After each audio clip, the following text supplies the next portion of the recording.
people talking about quitting YouTube. That's what we're going to talk about now. I love little rabbit holes like that.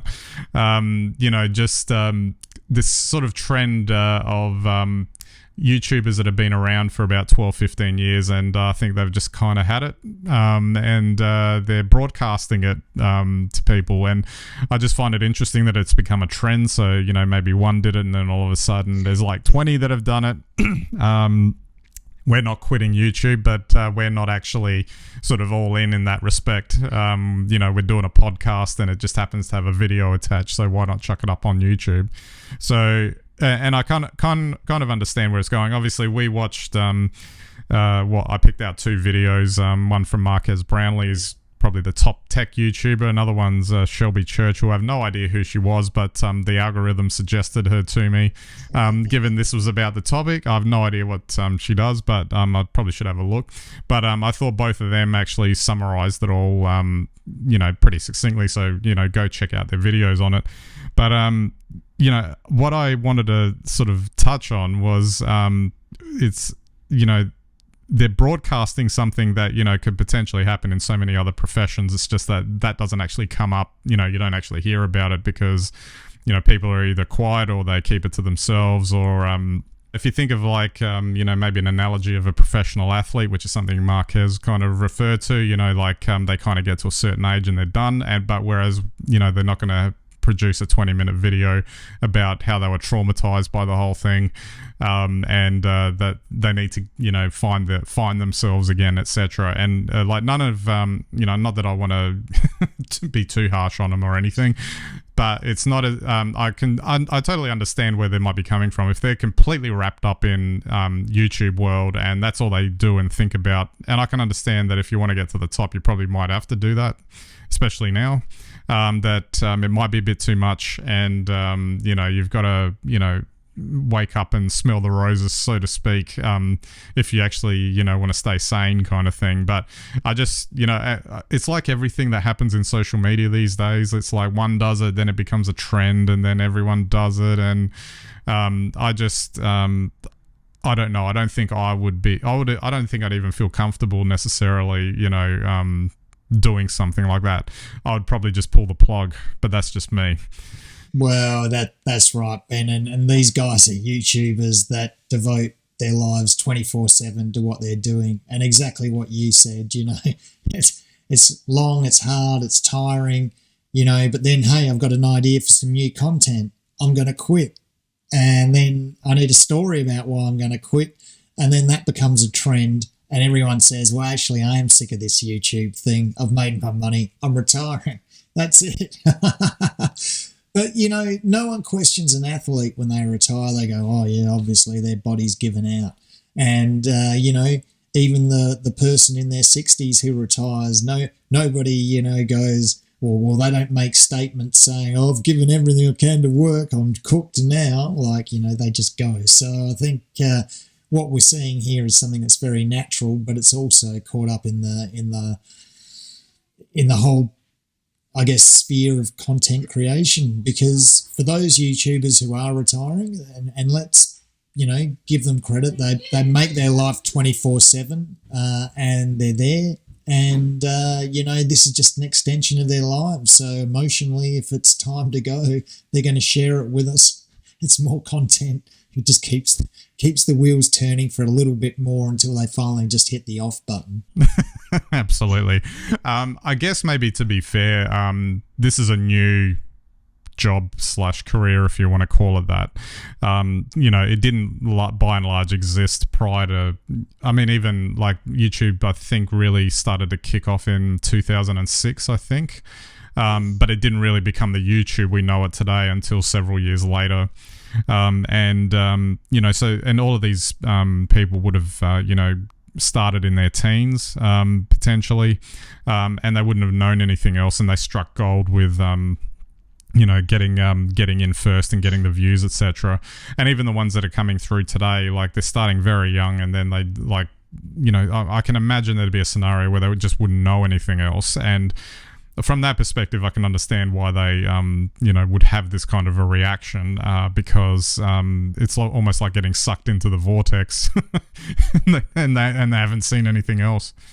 Well, that's it. It certainly doesn't stop, not when you're a top YouTuber, and I think that's, as we were saying before the show, that's how we get to 300, very slowly, one step at a time, and not probably creating our whole lives around this, and that's the big difference. They make it to the top because of their commitment to what they're doing and their content and their audiences, and that's something that should be respected. That they're certainly rewarded, I think, well for what they do. And as far as I'm concerned, if they want to call it quits after 10 or 15 years, why not? They've done the hard yards. One thing I did want to touch on was, I think it was in the Shelby Church video, she touched on this whole thing about the algorithm and how it can, in effect, turn on you in a way. You're not necessarily guaranteed that if you put up a video that you're automatically going to get 1 million views because your last 100 got 1 million views. And I can imagine that if that was starting to become a point of, a question around a revenue stream, particularly if you're a YouTuber who's set up a studio, you've employed a few people, and you're relying on income to come in a fairly predictable manner.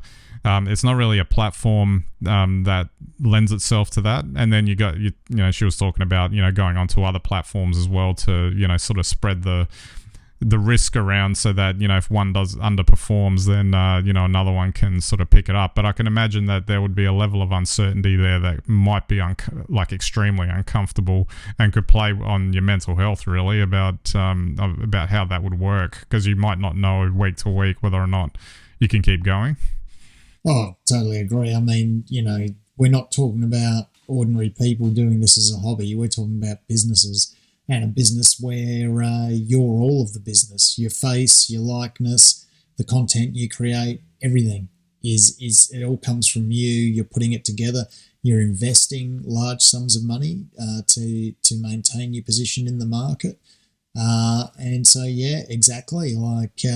I'm sure there can be some very stressful times. And of course, the thing about the socials generally is we only see the winners. No one who loses gets pushed to the top. If you crash and burn, you'll just be buried by the algorithm and no one will even know what happened to you. So I guess if there's an upside to this, at least these guys are on top and saying, see you later, I'm done. Absolutely. And I guess the final point I wanted to make on this is that, and this is like time immemorial concept really, but, we all have dreams, I guess, of potentially, well, I guess a lot of us would, about what we might want to do with our lives, what would the nature of our dream career would be, etc. And I think there's like an assumption that, you're going to do what you love, so it's not going to feel like work. But the reality is that that dream career is going to turn into a dream job if it actually takes off, and a job is a job. So there's going to be components of it that once you become successful are going to be things you don't want to deal with, that are going to start distracting you from the reasons you got into it in the first place. And if you're not ready for that, and if you're not willing to deal with that, that's when you're going to start having problems and realize that, maybe the whole, societal rhetoric around that kind of thing is misleading. Exactly. But once again, as I say, that's what happens to you when it comes back and it's all about you. And that's one of the few things, or one of the unique things about being a YouTuber or a typical YouTuber, is that it is all about you. You're the face of the business. Any other business will tell you not to make a business around yourself, because if anything happens to you or you've had enough, you can't go because you are the business. And that's what's happened to these YouTubers. And, of course, they're really at the forefront of the social revolution.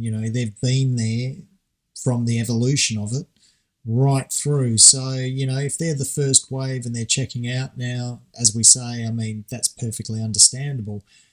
But, they probably wouldn't have realised where fronting their own videos and being their own brand would take them. So, I think there's a lesson in that for everyone who wants to be a YouTuber in the future. That if there's a way, to produce that content that doesn't rely on your likeness and image and your brand, your own personal brand to sell, that's probably the way to get the longevity. If that's the sort of field that you really love. And I guess we'll just have to wait and see whether these people that are quitting are actually quitting, or if they come back 12 months later feeling refreshed and ready to go again. To be honest, I don't think it's much different to the music industry. They'll come back with solo albums 6 months later.